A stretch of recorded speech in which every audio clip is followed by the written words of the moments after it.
दुनिया की सबसे बड़ी कंपनी जहां आर्टिफिशियल इंटेलिजेंस और ऑटोमेशन की सबसे एडवांस मशीनें बनाई जाती थीं, अचानक किसी टेक्निकल प्रॉब्लम की वजह से पिछले 10 दिनों से बंद पड़ी थी। रोज करोड़ का नुकसान हो रहा था। दुनिया के बड़े से बड़े इंजीनियर इस पर अपना तजुर्बा आजमा चुके थे, लेकिन कोई भी मशीन को ठीक नहीं कर पा रहा था। तभी एक अनाथ जूते पॉलिश करने वाले बच्चे ने कहा, सर मैं इस मशीन को ठीक कर सकता हूं। बच्चे की यह बात सुनकर सब हंस पड़े। सबने उसे पागल कहा, खूब मजाक बनाया, लेकिन उसने वो कर दिखाया जिसकी किसी ने कल्पना भी नहीं की थी। दोस्तों, आइए जानते हैं कि आखिर वो जूते पॉलिश करने वाला बच्चा कौन था और उसे मशीनों के बारे में इतनी जानकारी कैसी थी। कंपनी के मालिक थे अर्जुन शांतिनाथ, तकनीकी दुनिया का एक बड़ा और चर्चित नाम। लेकिन आज इस कंपनी में एक अजीब सी उदासी छाई हुई थी। गेट पर सन्नाटा था, गार्डों के चेहरों पर तनाव और अंदर कर्मचारियों में अफरा तफरी का माहौल था, क्योंकि कंपनी का सबसे बड़ा 100 करोड़ का प्रोजेक्ट पिछले 10 दिन से बंद था। एक विशाल ऑटोमेशन मशीन जो प्रोजेक्ट की रीढ़ थी, अचानक खराब हो गई थी। दुनिया के बड़े इंजीनियर बुलाए गए, लाखों रुपए खर्च हुए, पार्ट बदले गए, लेकिन मशीन में क्या खराबी थी कोई समझ ही नहीं पा रहा था। हर दिन करोड़ों का नुकसान हो रहा था।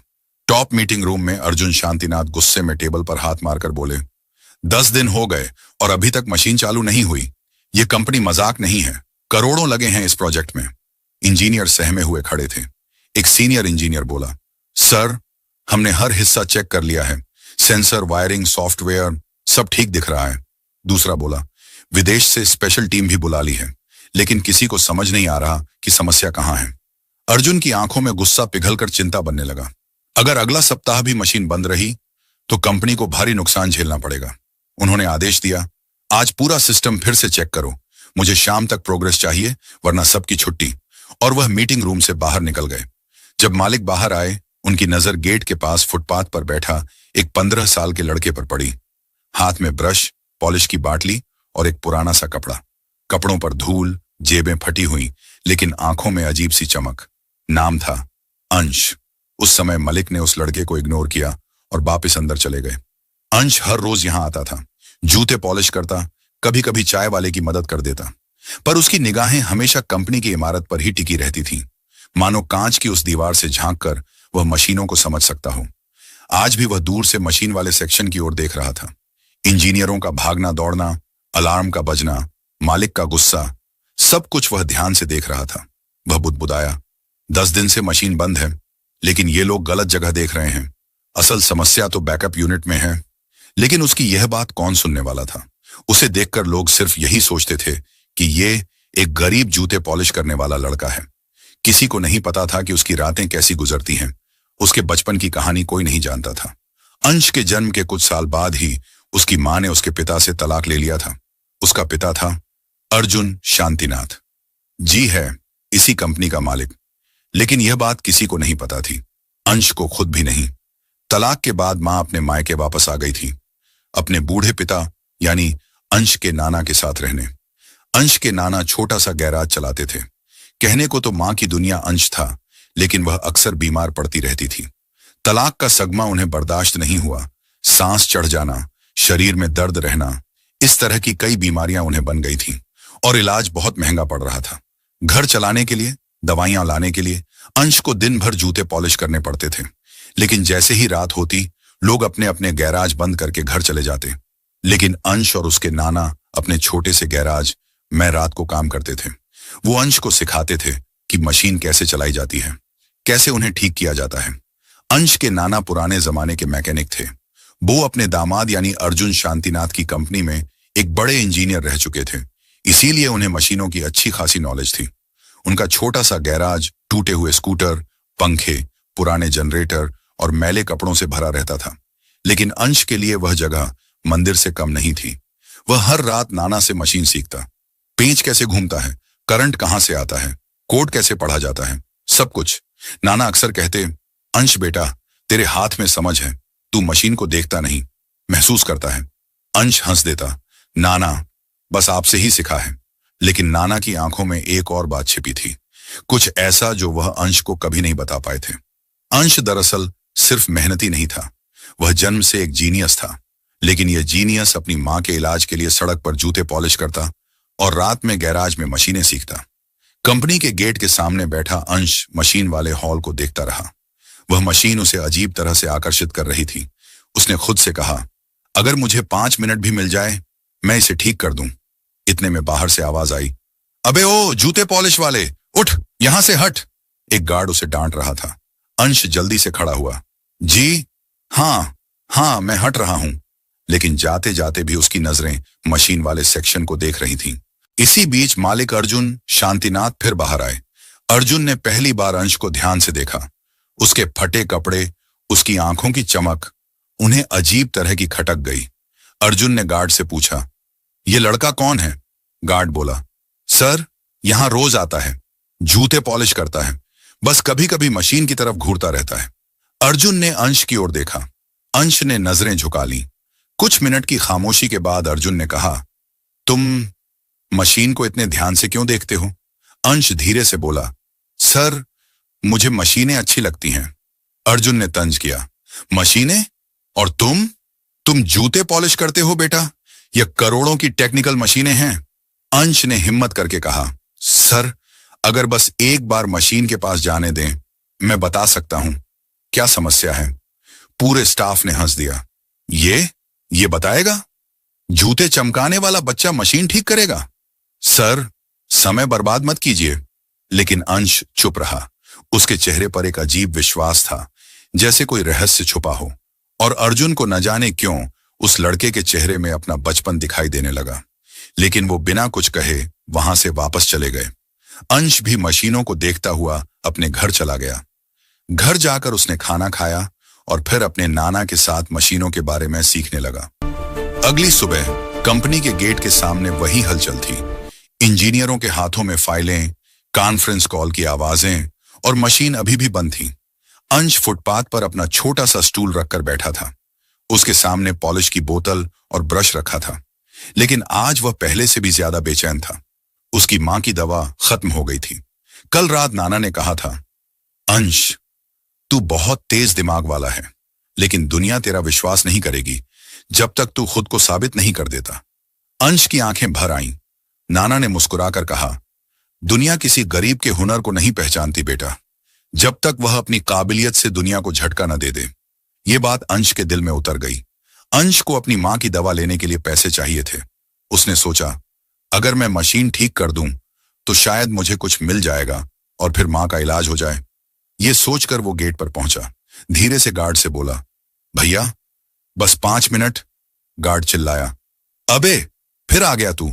कहां था दूर रहना? अंश झुककर बोला, भैया, बस मशीन को देखना है। गार्ड चिल्लाया, चल हट, अपने काम पे ध्यान दे। गार्ड ने धक्का देकर उसे दूर कर दिया। अंश फिर भी रुका नहीं। वह गेट के किनारे लगी झाड़ियों के पीछे से झांकने लगा। वहां से मशीन का कंट्रोल रूम कुछ कुछ दिखता था। वह बुदबुदाया, ये लोग सेंसर चेक कर रहे हैं, लेकिन असली समस्या वहां नहीं है। उन्हें बैकअप यूनिट के अंदर देखना चाहिए। उसकी आवाज धीमी थी, लेकिन दिमाग तेजी से काम कर रहा था। कुछ ही देर बाद एक इंजीनियर बाहर निकला और उसे देखा। वह चिल्लाया, ओए, यहां क्या कर रहा है? अंदर झांक रहा है। अंश ने तुरंत हाथ जोड़ दिए।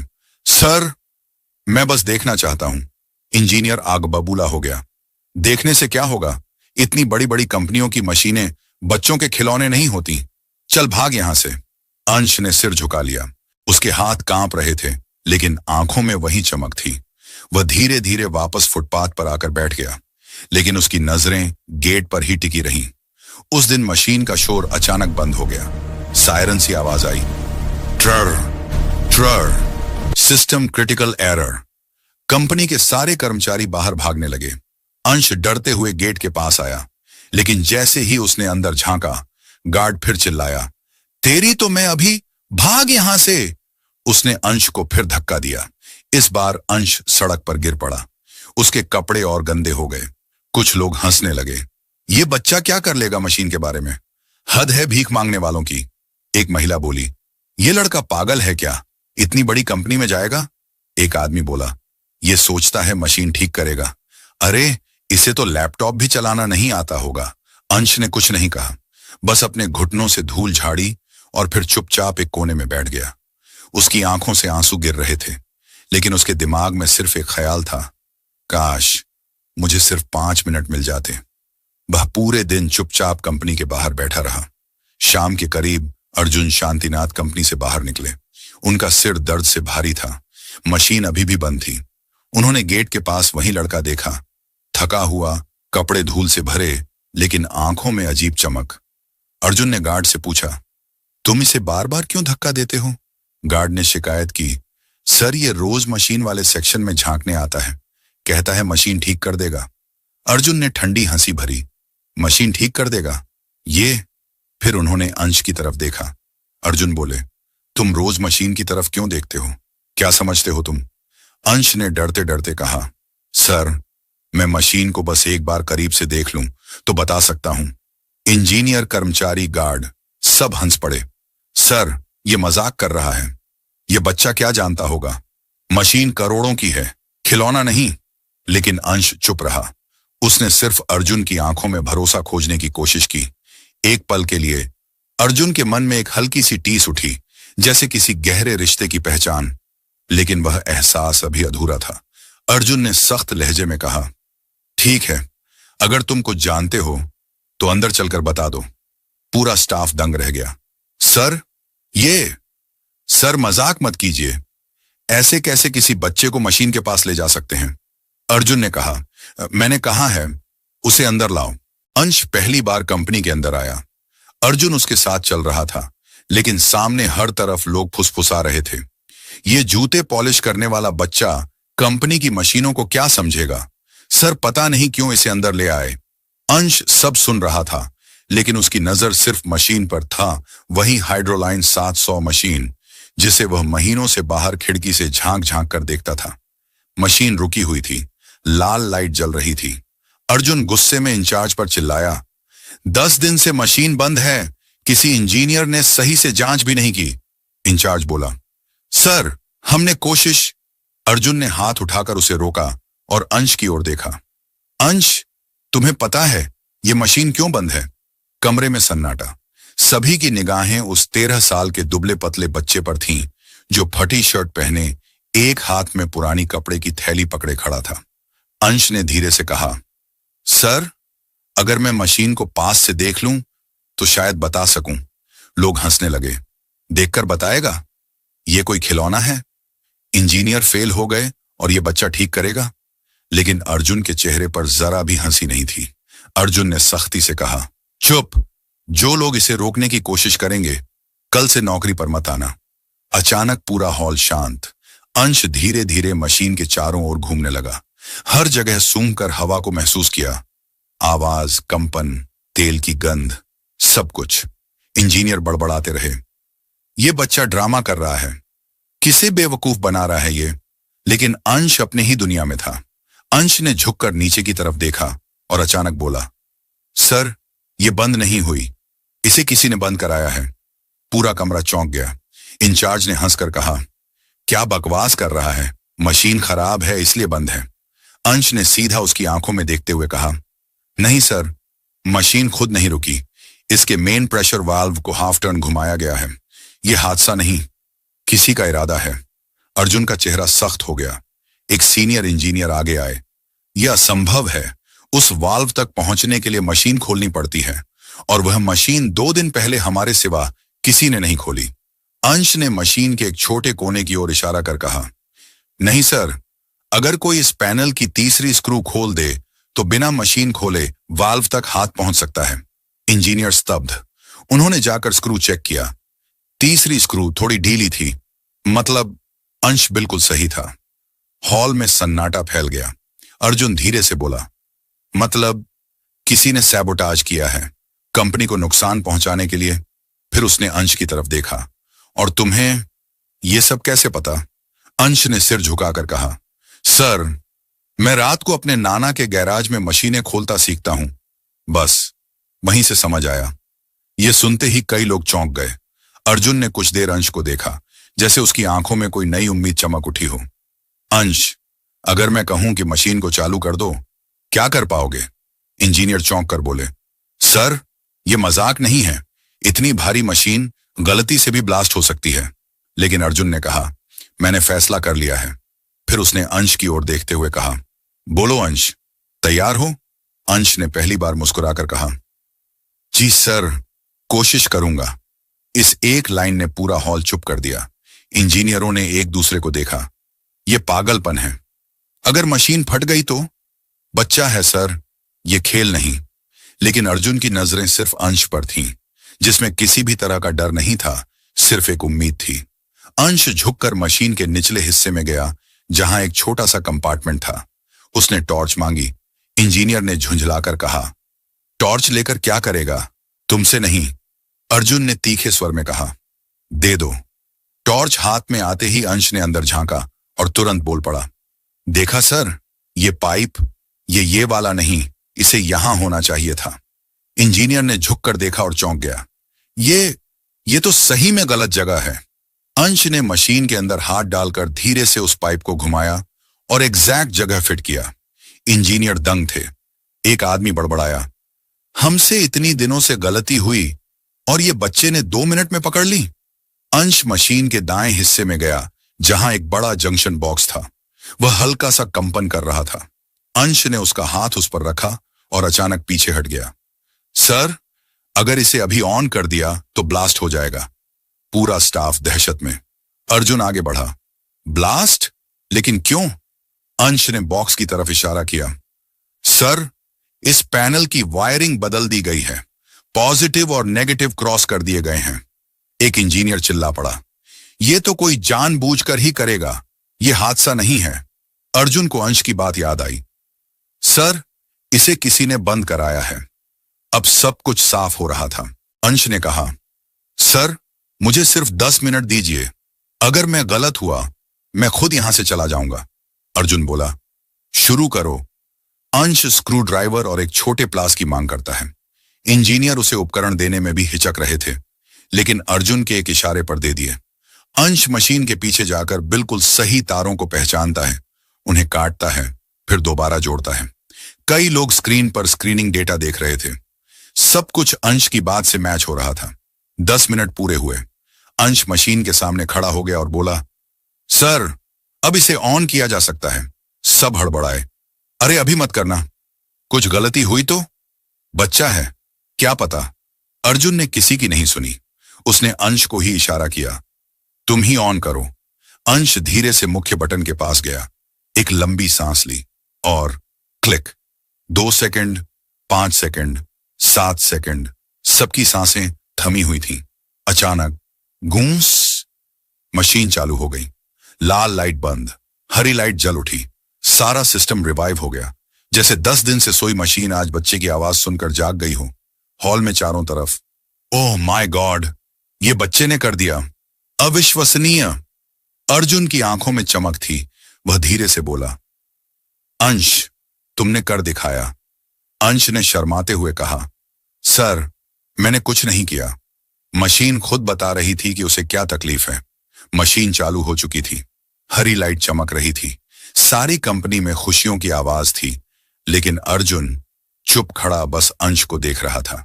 इंजीनियर जश्न मना रहे थे, पर अर्जुन के दिमाग में एक ही सवाल घूम रहा था, ये बच्चा है कौन? अर्जुन अंश के पास आया। उसकी आवाज बहुत धीमी थी। बेटा, तुम हो कौन? अंश ने शर्माते हुए कहा, सर, मैं कोई नहीं हूं। अर्जुन ने सिर हिलाया। नहीं, कोई साधारण बच्चा 100 करोड़ की मशीन यूं नहीं ठीक कर सकता।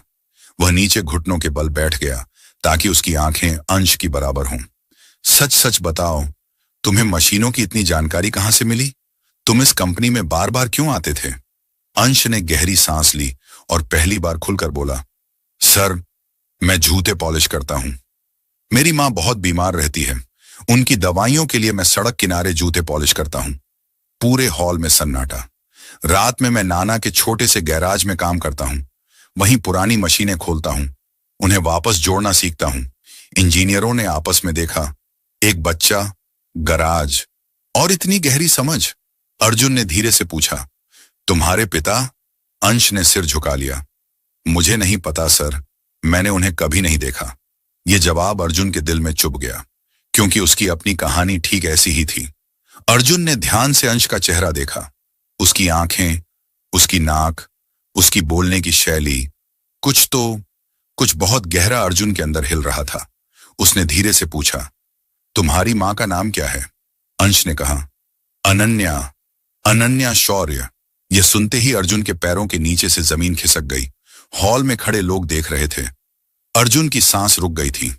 अनन्या शौर्य, यह वही नाम था जिससे वह 12 साल पहले तलाक ले चुका था, एक गलतफहमी की वजह से। उसकी आंखों में हल्का कंपन आया। और तुम्हारा नाम? अंश। पूरा नाम? अंश चुप रहा, फिर धीरे से बोला, अंश, अंश अनन्या। अर्जुन के भीतर जैसे तूफान उठ पड़ा।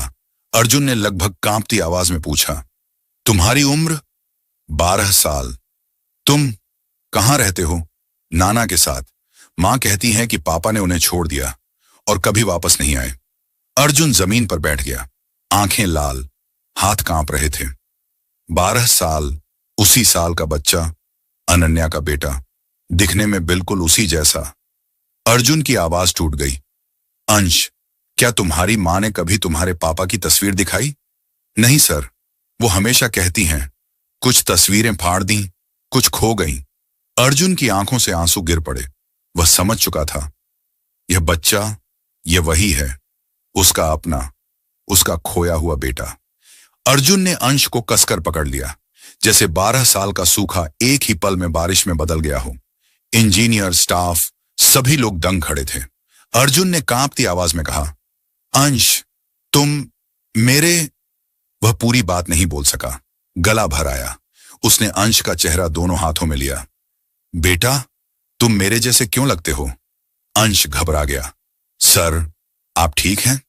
लेकिन अर्जुन अपने आप को रोक नहीं पाया।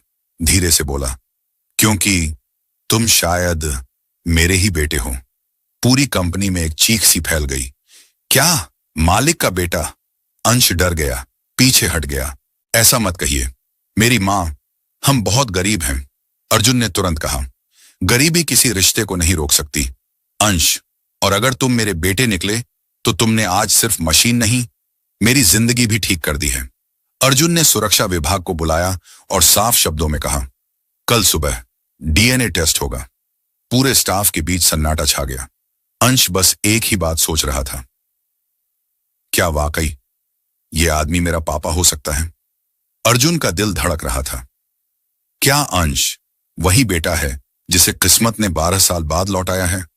मशीन ठीक होने के बाद पूरी कंपनी में सिर्फ एक ही चर्चा थी, क्या अंश वाकई मालिक का बेटा है?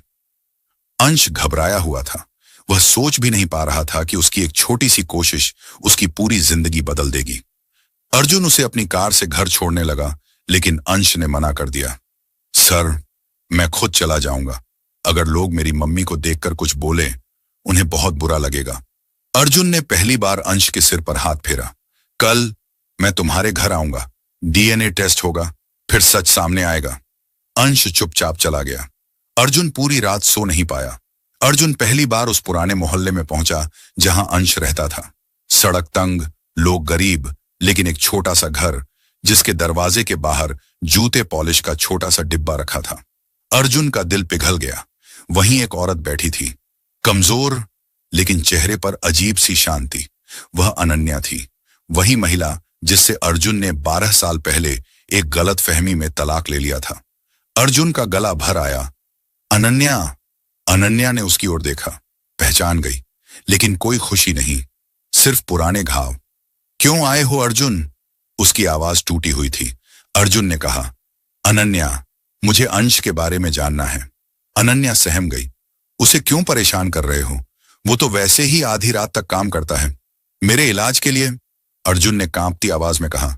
अनन्या, क्या अंश मेरा बेटा है? अनन्या की आंखें भर आईं। वह कुछ क्षण चुप रही, फिर बोली, हां अर्जुन, अंश तुम्हारा ही बेटा है। अर्जुन रो पड़ा। अंश को समझ नहीं आया क्या हो रहा है, लेकिन दोनों माँ बाप को इतने साल बाद एक साथ देखकर उसका दिल भारी हो गया। अनन्या ने कहा, बेटा ये ही तेरे पापा हैं, तू पूछता था ना।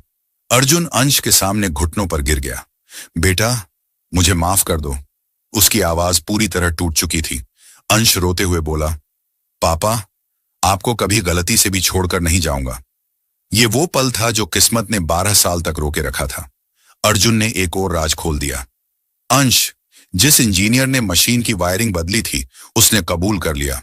उसे किसी राइवल कंपनी ने पैसे दिए थे हमारा प्रोजेक्ट बर्बाद करने के लिए। अंश मुस्कुराया। मशीन को दर्द था सर, मैंने सिर्फ वह सुना जो वो कह रही थी। अर्जुन ने कहा, बेटा, आज से तुम सर नहीं कहोगे, मैं तुम्हारा पिता हूं और तुम इस कंपनी के असली मालिक के बेटे।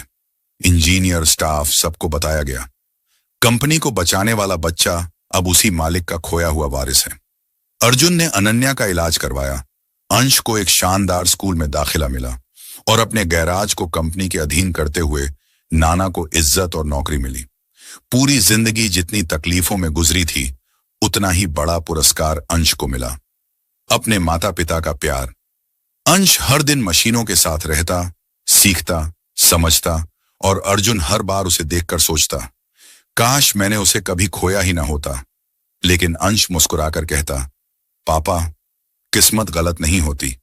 अगर मैं खोया ना होता तो मुझे मशीनों की दुनिया नहीं मिलती और शायद मैं आपको कभी वापस नहीं मिलता।